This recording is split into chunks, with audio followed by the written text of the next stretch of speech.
नमस्कार. मी सायली पानसे. अनटोल्ड स्टोरीच्या आजच्या भागात तुमचं मनापासून स्वागत. तिचा जन्म कलेच्या क्षेत्रात झाला. आई सुप्रसिद्ध नृत्यांगना आणि वडील सुप्रसिद्ध संतूर वादक. आईच्या पावलावर पाऊल ठेवतच तिने नृत्याचे धडे घेतले. तिच्या तालमीखाली तयार होत होत आज अनेक शिष्या ती घडवते. गेल्या काही वर्षात नृत्याबरोबर अभिनय क्षेत्रातही तिने पदार्पण केलंय. नवरा विकत घेणे आहे, बाजी सारख्या वेगवेगळ्या मालिकांमधून आपण तिच्या अभिनयाचा आस्वाद घेतला असेल. स्वागत करूयात सुप्रसिद्ध नृत्यांगना नुपूर दैठणकरचं. नुपूर, तुझं खूप खूप स्वागत. थँक्यू सो तुला खूप लहानपणापासून बघितलंय. Yes. तुझे सगळे कार्यक्रम आणि तुझं खूप छान चाललंय. I am very proud of you. Thank you. खूप छान वाटतंय आज तुला भेटून खूप दिवसांनी. आणि तेच मला पूर्वीचं हास्य तुझं आणि तो स्वभाव लिटरली आता मला ते व्हायब्रेशन्स येत आहेत. खूप छान वाटतंय भेटून तुला. Okay, before we start, mad Riyazi म्हणून एक टी शर्टचा ब्रँड आहे, द मॅड रियाझी. येस मी तर ऐकलं. तर त्यांनी ते आपल्या गेस्टसाठी एक टी शर्ट गिफ्ट पाठवतात. Okay. सो आज तुझ्यासाठी स्पेशल त्यांनी घुंगरू असा टी शर्ट तुझ्यासाठी वाव, पाठवलाय. खूप सुंदर. खूपच मस्त. मी ऐकलंय त्यांच्याविषयी आणि त्यांचे म्हणजे असे आर्टिस्ट साठी बेसिकली जे हो. म्युझिक फील्ड मध्ये आहेत त्यांच्यासाठी असे खूप क्रिएटिव्ह काय काय खरंय. टी शर्ट्स असतात आणि स्पेशली मला आज घुंगरूचा मिळालाय. सो नक्की मी तो घालेन आणि माझ्या इन्स्टिट्यूट साठी सुद्धा मला आवडेल की असं हो. काहीतरी जर कस्टमाइज करून मला मिळालं हो. तर नक्की आवडेल मी त्यांच्याकडून. नक्की निरोप देते. येस. द मॅड रियाझी तर्फे अनटोल्ड स्टोरीच्या व्ह्युअर्ससाठी स्पेशल डिस्काउंट आहे. untold_10 हा प्रोमो कोड वापरून तुम्ही तुमच्या ऑर्डरवर डिस्काउंट मिळवू शकता. सो पहिला प्रश्न तुला असा आहे की तुझी आई सुप्रसिद्ध नृत्यांगना आहे, स्वाती दैठणकर. तुझे वडील सुप्रसिद्ध संतूर वादक आहेत, तर धनंजय दैठणकर. तर असा कधी प्रश्न तुला पडला का की आपण नृत्य क्षेत्रात जावं का संतूर वाजवावं? अ, खरं जसं तू म्हणालीस, की लहानपणापासून मी त्यांचा रियाज बघत मी आणि माझा भाऊ निनाद दोघंही मोठे झालोय. म्हणजे खरंच ती भाग्याची गोष्ट आहे, की नकळत्या वयात आमच्या कानावर, डोळ्यांवर ते संस्कार होत गेले. आणि तसं कधी मला आठवत नाही कारण आई मी लहान असताना ती मला क्लासला घेऊन जायची. आणि तेव्हा मी खूप लहान होते, तर मी बसायचे तिच्या शेजारी चेअरवर आणि मुली ताया डान्स करत असायच्या. सो मला कुठेतरी ते एक मी रिलेट केलं, की मला त्या तायांसारखा छान डान्स करायचा आहे. आणि मला आठवत नाही, की मी कधी तिच्या शेजारी बसले होते आणि कधी समोर जाऊन तिच्या डान्स करायला लागले. सो तेवढं मला हे होतं, की नाही मला डान्स करायचा आहे. मे बी क्लास रूममध्ये जाऊन ते एक वेगळं अट्रॅक्शन होतं. म्हणून मला ते हे झालं. पण संतूरचं मी ऐकत होते. मला नाही तेवढं हे वाटलं, की मी ते चूज करावं आणि निनाद झाल्यानंतर किंवा निनादने जेव्हा त्याच्यातच पुढे पुढाकार घेतला करायचा, ते झाल्यानंतर तर नाहीच म्हटलं. कारण त्याच्यामध्ये ते उपजत सगळ्या गोष्टी होत्या किंवा तो स्वतः ट्यून्स वाजवायचा बाबांनी शिकवणं सुरू करण्याच्या आधीपासून. सो मी ते बघत होते आणि मला छान वाटत होतं आणि मग कुठेतरी अलिखित करार असल्यासारखं, की मी डान्स करणार आहे आणि आता तू तू संतूर वाजव असं झालं ते. मीनाचा आत्ताच इंटरव्ह्यू तो पण आला होता, तर तो सांगत होता की नुपूर जर का वाजवत असती तर माझ्यापेक्षा खूप छान वाजवत असती. नाही. नाही. म्हणजे तो म्हणाला असं, पण लहानपणापासून आम्ही बघतोय, की तो स्वतःहून शिकवणं सुरू होण्याच्या आधीपासून तो वेगवेगळे ट्यून्स शोधायचा आणि ते वाजवण्याचा प्रयत्न करायचा. सो आय गेस त्याच्यामध्ये ते उपजत आलं होतं. सो नक्कीच माझ्यामध्ये नव्हतं ते. घरचा गुरु असला की काही फायदे तोटे असतात, की मग टेकन फॉर ग्रांटेड की हो घरीच आहे असं पण होतं. तर तुला काय आई गुरु असल्याचे फायदे तोटे वाटतात? फायदे तर खूप जास्त आहेत. कारण पूर्वीच्या काळी कसं गुरुकुल सिस्टीम होती. म्हणजे गुरुच्या घरी राहून शिकणं म्हणजे फक्त शिकणं नाही, तर पूर्ण त्याची दिनचर्याच तुम्ही फॉलो करायचे किंवा काही कामं असतील, तर ते करता तुम्ही शिकायचे. ती एक आय गेस लाईफस्टाईल होती. आजकाल ते शक्य नाहीये आपल्याला. आपण क्लासरूममध्ये जातो किंवा क्लासला जाऊन तेवढ्या वेळेपुरता तुमचा तुमच्या गुरुशी सहवास किंवा संवाद असतो. ते तेवढ्या टीचिंग पिरियड पुरता. पण माझ्या केसमध्ये मला अगदी घरातच असल्यामुळे जवळून त्यांची सगळ्या गोष्टी मला बघता आल्या. रियाजापासून त्यांचे परफॉर्मन्सेस होते आई-बाबांचे. ते तिथून आल्यानंतर बऱ्याचदा त्या गोष्टी शेअर करायचे, की ह्या परफॉर्मन्सला हा एक्सपिरियन्स आला किंवा ह्या गोष्टी तुम्ही टाळायला पाहिजेत, ज्या स्टेजवरती आपल्याला शिकवून त्या येत नाहीत. म्हणजे आता स्टेजवर असं होणार आहे, असं हं. आपण इथे घरात हो, बसून नाही स्टेजवरचे ह्या गोष्टी, तो एक्सपिरियन्स तिथला तो वेगळाच एक्सपिरियन्स आहे. असतो.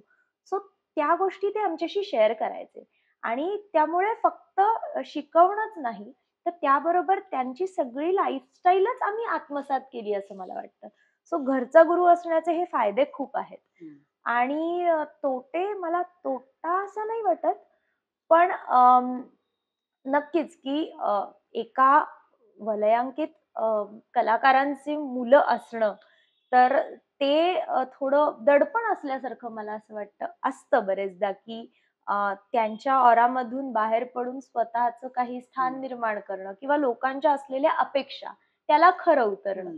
सो ती एक गोष्ट आहे की हो, ते आम्हाला दोघांनाही करणं भाग होतं, की स्वतःचं एक आयडेंटिटी किंवा स्वतःचं एक अस्तित्व निर्माण करणं. तर कारण कंपॅरिझन होते, की हं. आई-वडिलांनी शून्यातून सगळं निर्माण केलंय त्यांचं आणि आता मुलांची जबाबदारी आहे, की पुढे ते नेणं किंवा स्वतःचं काही करणं. ती थोडी अवघड गोष्ट आहे. ती मला असं वाटतं दोष नाही, पण ते चॅलेंज मी म्हणेन ते हं. आहे आमच्यासाठी दोघांसाठी. काय होतं आपण डान्स शिकतो तर असं होतं, की शास्त्रीय बरोबर अनेक वेगळ्या गोष्टी एक्सप्लोर केल्या जातात, की बॉलिवूड म्हणा किंवा अजून काही वेगळे प्रकार म्हणा. तर असं कधी काही तू केलंस का? नाही. म्हणजे भरतनाट्यम सोडून खरं तर आमची जी म्हणजे बेसिक आम्ही त्याला चतुरश्र स्थिती म्हणतो. स्क्वेरिश पोझिशन जी आहे, सिटिंग आमचं आहे हाल्फ सिटिंग. त्याच्यात मुळातच तुमचा बांधा सरळ एका रेषेमध्ये, कंबर बिलकुल हलवायची नाही आणि स्टेडी राहून बॉडी स्टिफ ठेवून डान्स करण्याची ती ही डान्स स्टाईल आहे. तर मी आधी कधी ट्राय नाही केलं, की कंबर हलवणं किंवा हे मला म्हणजे कधीच ट्राय नव्हतं केलं. तर एखाद 2 इव्हेंट्सना जेव्हा विचारलं, तेव्हा माझ्यासाठी ते खूप जड गेलं. तर अच्छा. त्यानंतर मी ठरवलं, की नाही लावणी किंवा ह्या गोष्टी समहाऊ तो माझा जॉनर नाहीये. ते मी नाही तेवढं कॉन्फिडेंटली मे बी नाही करू शकणार. पण एखादं फोक सॉन्ग असेल किंवा एखादा गोंधळ असेल किंवा असं थोडंफार ज्याच्यात क्लासिकल काही स्टेप्स आहेत आणि ते रिलेट करून मी करू शकते. तर असं करण्याचा मी प्रयत्न केला. मग बरेच आता अवॉर्ड फंक्शन्स जे झाले, त्याच्यात बाकीचे ॲक्टर, ॲक्ट्रेसेस वेगळा डान्स करतात, पण त्यांना माहिती आहे, की माझा क्लासिकल बेस आहे. तर मग ते मला कार्यक्रमाची सुरुवात गणेश वंदनेने कर अच्छा. किंवा गोंधळ करून, देवीची काही स्तुती करून कर. असे मला बऱ्यापैकी प्रोग्राम्स आले आणि ते मी केले. बाकी बॉलिवूडकडे नाही मी अजून नाही वळले नाहीये. पण तुझ्या बाबतीत मला वाटतं, की तुझ्यावर तसे संस्कार होते किंवा नक्कीच. तुला तीच आवड होती. पण आता हे तू तुझ्या शिष्यांमध्ये तुझा असा आग्रह असतो का, की त्यांनी अ शास्त्रीयलाच चिकटून नाही, राहावं? असा आग्रह नाहीये माझा. मला असं वाटतं बघावं.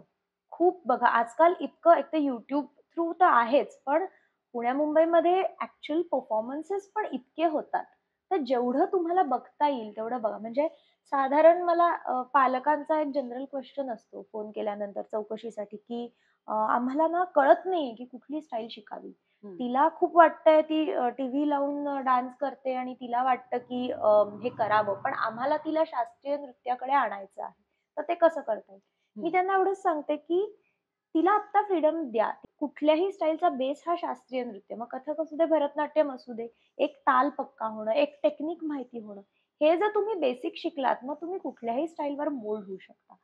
सो माझं एवढंच असतं, की बघा वेगवेगळ्या गोष्टी जेवढ्या बघताय ते तुम्हाला त्याच्यात काय आपलंसं वाटतंय त्याच्यातलं, एक्सप्लोर करून बघा, असं वाटतं.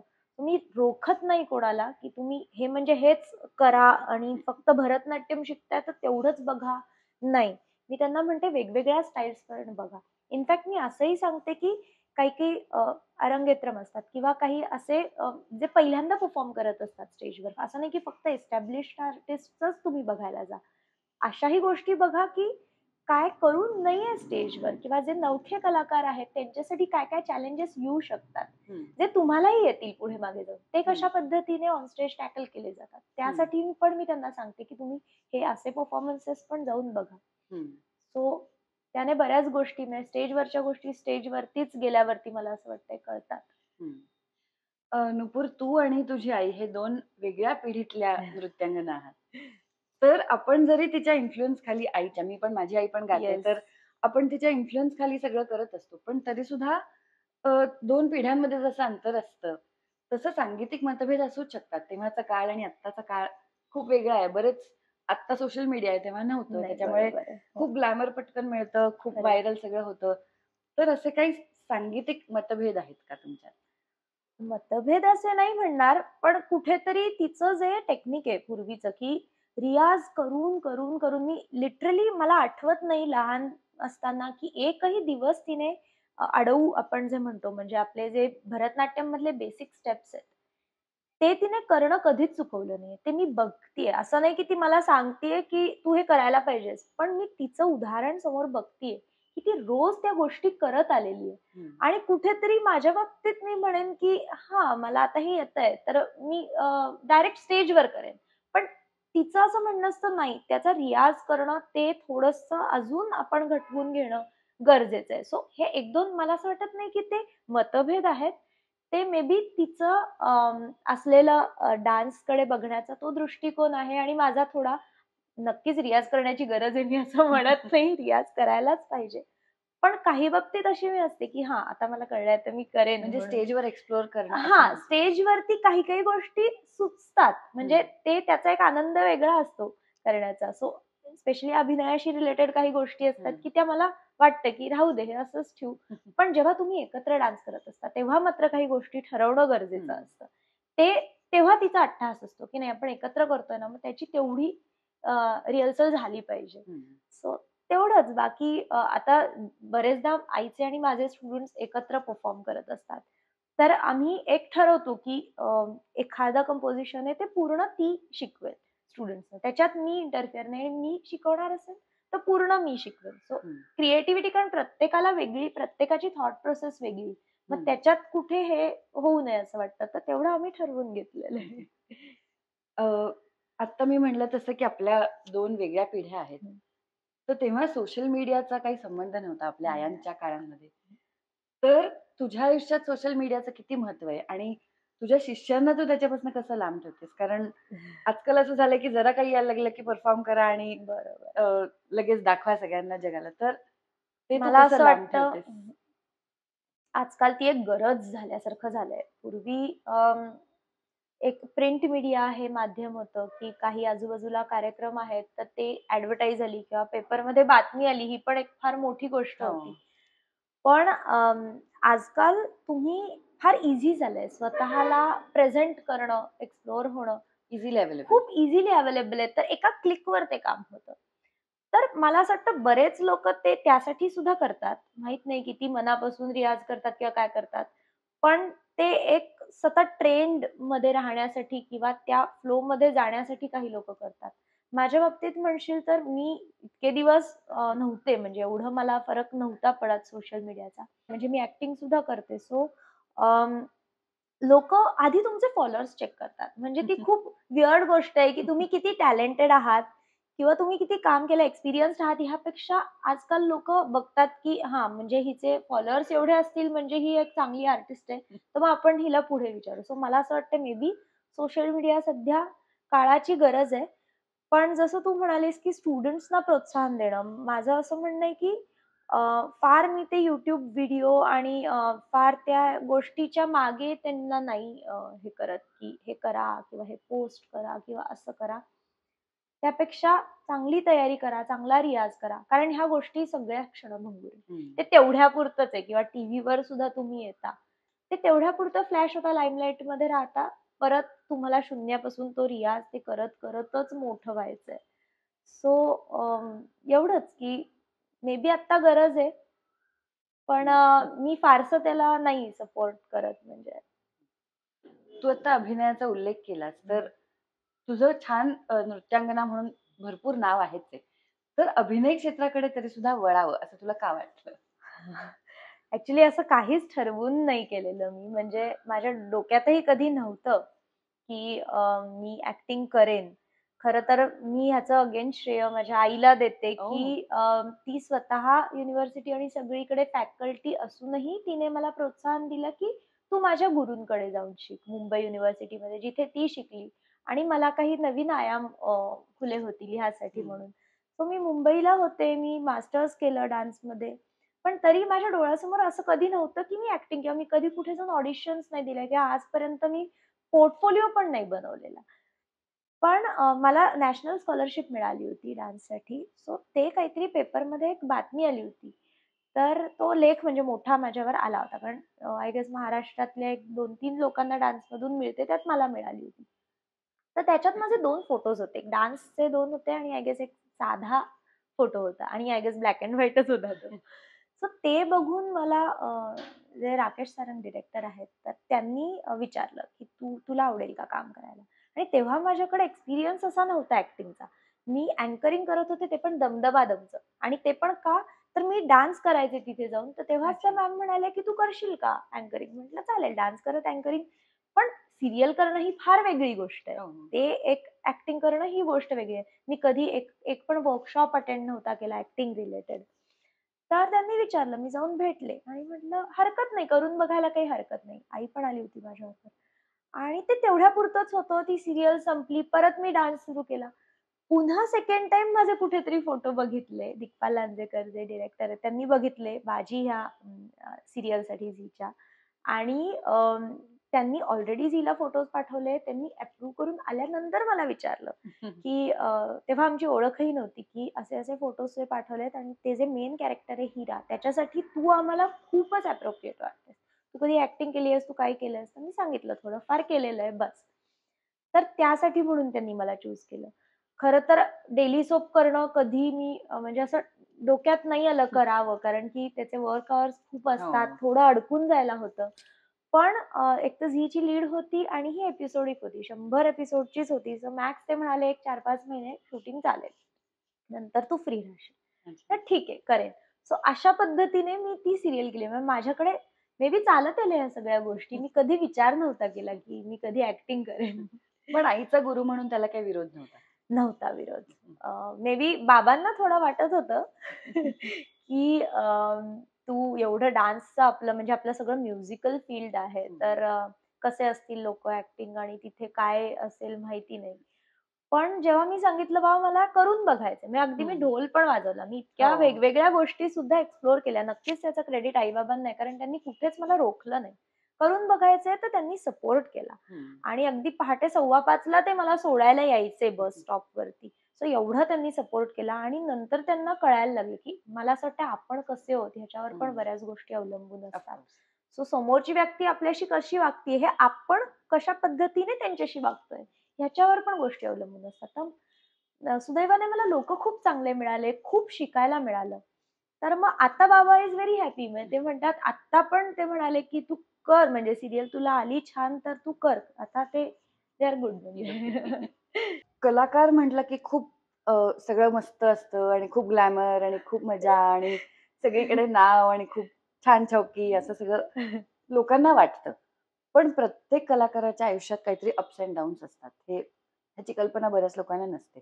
नक्कीच. तर तुझ्या बाबतीत असं काही तुला वाटतं का, की झालं की काही कुठले अप्स एंड डाउन्स? अं, मला असं वाटतं, की तुमचं वर्क एंड लाईफ बॅलन्स तुम्हाला जर करता आला, तर आय गेस तुम्ही ते करू कारण दोन्ही गोष्टी पॅरलली जेव्हा जात असतात, त्या खरं तर इंटरडिपेंडंट आहेत. तुम्ही तुमच्या करिअरमध्ये खूप ग्रेट आहात आणि तुमचं पर्सनल लाईफ सपोज नाहीये भारी, तर तुम्हाला सतत ते वाटत राहतं. आणि पर्सनल लाईफ खूप भारी आहे, तुम्ही त्याच्यात रमलात, तर करिअर कुठेतरी मागे राहिलं त्याचीही बोच असते. हं. सो मला असं वाटतं त्या दोन्ही गोष्टी जर एकत्र जात असतील, तर तुम्हाला तसा प्रॉब्लेम नाही येणार. मेन स्त्रीच्या किंवा कोणाच्याही आयुष्यातले हे काही टप्पे आहेत, की लग्न. तर माझं म्हणजे मला सांगायला आवडेल, की मला सीरियल मिळाली बाजी मी मगाशी म्हटलं तसं. तेव्हा माझं लग्न ठरलेलं होतं. माझं हो. अरेंज मॅरेज आहे आणि माझा नवरा सौरभ त्याने मला खूप सपोर्ट केला. तो म्हणाला, की "तू कर ही अपॉर्च्युनिटी घे. अ, सतत येत नाहीत अशा अपॉर्च्युनिटीज. लग्न होऊन जाईल आपलं, मी करेन मॅनेज." सो मी त्यानंतर पुढचे 9 महिने शूट करत होते बापरे! आणि मी स्वतःच्या लग्नात 4च दिवस गेले होते. सो अरे खरंच ते बापरे! खूप क्रेडिटेबल आहे. सो लग्न होऊनही तो एक मोठा टप्पा आयुष्यातला. हं. ते कुठे नाही माझं हॅम्पर झालं. त्यानंतर मूल. म्हणजे माझी जस्ट सीरियल संपली. मला खूप ऑफर्स येत होत्या. पण तेव्हा मी ठरवलं, की मला अजिबातच वेळ देता आलेला नाहीये. मी डे नाईट शूट करत होते 9 महिने. तर मी थोडा फॅमिलीला वेळ देईन. तर त्यानंतर 3-4 महिन्यानंतर मी सगळ्यांना म्हणजे ऑलमोस्ट नाही सांगितलं, "आता मला सीरियल किंवा काम थोडं मी ब्रेक घेतेय." आणि मग न्यूज आली, की सो तेव्हा असं होतं की काय मग आपण कसं? बट मी ठरवलं की ठामपणे की नाही मला येस मी घेणार आहे तो चान्स आणि माझ्या सुदैवाने मे बी मी म्हणेन माझ्यासाठी जी गोष्ट चांगली झाली की लगेचच लॉकडाऊन आला. हो. तर ते 2 वर्ष पूर्णपणे मला माझ्या मुलाला देता आले. मी म्हणेन माझं करियर थांबलं असं मला नाही म्हणायचं त्या बाबतीत. हं. मला तो वेळ खूप चांगला युटिलाइज सत्कारणी लावला. झाला आणि ते प्लॅन्ड नव्हतं काहीच. हं. पण ते एक झालं आणि त्यानंतर उभं राहणं ते थोडं टास्क होतं माझ्यासाठी. कारण सगळ्यांनाच, घरच्यांना सुद्धा, मुलाला सुद्धा सगळ्यांनाच एकमेकांची इतकी सवय झाली होती. तेव्हा हाउसहोल्ड हेल्थ नव्हती, काही नव्हतं. पुन्हा सुरू करायचं तर डान्स करणं सुरू केलं लॉकडाऊन नंतर सगळं. आणि ऑफर्स तेव्हा येणं थोड्या बंद झाल्या होत्या. हं. कारण मी खूपच नाही, नाही म्हटलं होतं. लोकांना असं वाटायला लागलं की बहुतेक हिला नाहीच आता ॲक्टिंग करायची. तेवढीच सीरियल तिने केली. पण आत्ता परत मला ऑफर आली जी आता मी माझी तुझी रेशीम गाठ सीरियल केली. सो त्याच्यात डान्स टीचरचा रोल होता अच्छा. आणि 4 महिन्याची कमिटमेंट होती. कारण आधी त्यांची ऑलरेडी सीरियल संपून पुन्हा ऑन डिमांड सुरू केली होती. सो ती अच्छा. एक त्यांना एक्सटेन्शन 100 एपिसोड्सचं मिळालं होतं. सो ती अपॉर्च्युनिटी मी घ्यायचं ठरवलं, की ठीक आहे आता सगळंच मॅनेज करायचंय, घर पण सांभाळायचंय, पुणे-मुंबई सुद्धा करायचंय कारण आता रेयांशची शाळा सुद्धा सुरू झाली. हो. सो बेसही हलवता येत नाहीये मला त्याची शाळा असल्यामुळे. मग माझंच अप जास्त सुरू राहिलं. सो त्याच्यात मला मी म्हणेन, की अप्स डाउन्स मे बी असे थोडेफार होते, की अडथळे पण नाही म्हणणार. ते मे बी तुमच्या लाईफमधल्या फेजेस आहेत. त्या जर तुम्ही व्यवस्थित पार केल्यात तर आय गेस काही हे नाही किंवा तुम्हाला ते टॅकल करता आलं पाहिजे किंवा टाईम मॅनेजमेंट. तर ते कुठेतरी करताना माझी झाली थोडी म्हणजे हं. धावपळ. धावपळ झाली. कारण मुंबईत जरी मी राहत असले तरी एखाद दिवस जरी सुट्टी मिळाली तरी मी लगेच. पळत यायचे पुण्यात. तर ते खूप हेक्टिक झालं म्हणजे तो तो एक शेड्यूलचा तो भाग होता तो थोडा होता. बट ठीक आहे. मला असं वाटतंय, की आता परत नव्याने सुरू झालेलं आहे. 1-2 वर्षाचा गॅप गेला मध्ये. पण आता डान्स सुद्धा इक्वली चालू आहे आणि ॲक्टिंग सुद्धा आता फिल्म सुद्धा येतीये अरे माझी. वाह! सो तेही आता दोन्ही चालू आहे म्हणजे. मला वाटतं खूप खंबीर सपोर्ट आपल्याला हो. कोणाचा तरी लागतो, की मी नाहीये तेव्हा कोणीतरी माझ्या अगदी, मुलाकडे बघतंय. अगदी, ही एक अगदी. खात्री असली, की सगळीकडे नक्कीच. छान त्या आपलं. सपोर्टशिवाय बाहेर पडणं अवघड आहे. कारण बॅक ऑफ द माइंड तुमचं सतत तेच चालू असणार, की घरी सगळं व्यवस्थित आहे ना, मुलाचं खाणं-पिणं हे सगळं झालेलं आहे ना. ते सगळं नीट असेल तरच तुम्ही तुमच्या कामावरती फोकस करू शकता. सो तो सपोर्ट मला सुदैवाने चांगला मिळाला म्हणून माझं करियर तसंच सुरू राहिलं पुढे. हं. एक नृत्यांगना म्हणून ना आपले म्हणजे तुमचे काहीतरी मूव्हज ठरलेले असतात किंवा काहीतरी बोलताना हातवारे किंवा हं. म्हणजे तुझ्याकडे बघून कळतं, की हां, ही डान्सर आहे किंवा कुठल्याही डान्सरकडे बघून कळतं, की हां, ही डान्सर आहे. तर त्याचा काही फायदा किंवा तोटा मुख्यपणे काही ॲक्टिंगच्या वेळेस तुला जाणवला का? नक्कीच. म्हणजे फायदा तर नक्की झाला कारण तुम्ही फक्त ॲक्टिंग करताना बोलत नाही. तुमची पूर्ण बॉडी लँग्वेज थ्रू म्हणजे हात, चेहरा, डोळे तर त्याचा मला खूप फायदा झाला कारण मी ॲक्टिंग रिलेटेड म्हणजे कुठला असा काही कोर्स केला नव्हता. तर एक तर तुमची वाणी, भाषा ही शुद्ध स्पष्ट पाहिजे आणि त्याचबरोबर फेशियल एक्सप्रेशन्स ते ॲप्ट येणं गरजेचं आहे. सो मला डान्सचा वापर नक्कीच ॲक्टिंगमध्ये झाला.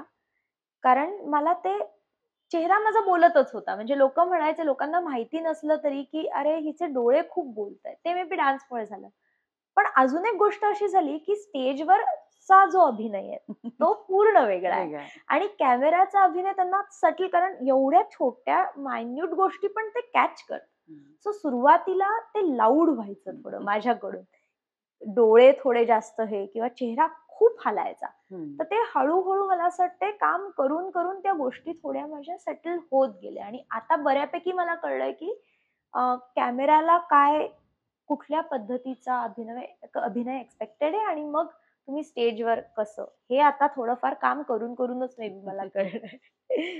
अ, तू गेले अनेक वर्ष शिष्या घडवतीयेस आणि खूप छान विद्यादानाचं काम करतीयेस. तर आपले व्ह्युअर्स जे तुला एक डान्सर म्हणून बघतायत, तर त्यांना तू काय सल्ला देशील?